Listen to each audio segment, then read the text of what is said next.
Thank you, Madam Chair. Today, the subcommittee meets to discuss 10 federal lands proposals primarily focused on recreation and conservation.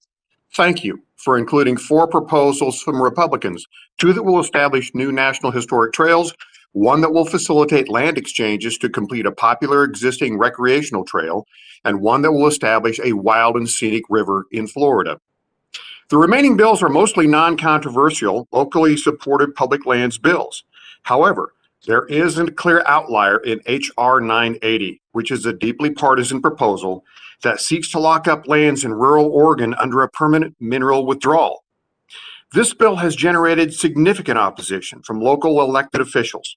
We'll hear from one of those officials, County Commissioner Daniel DeYoung from Josephine County.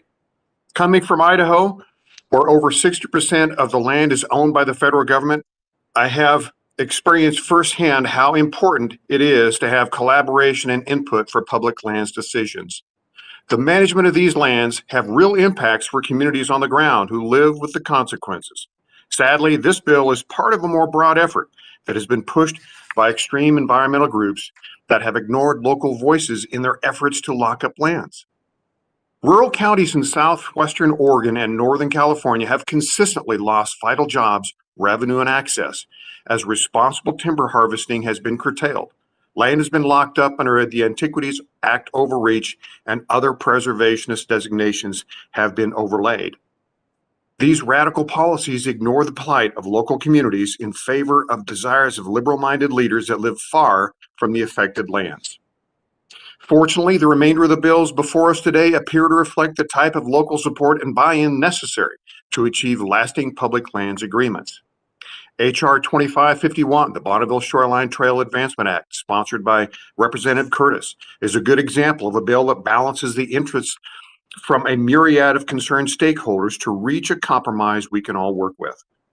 The bill facilitates the completion of the locally driven Bonneville Shoreline Trail in Utah by swapping out roughly 326 acres of wilderness.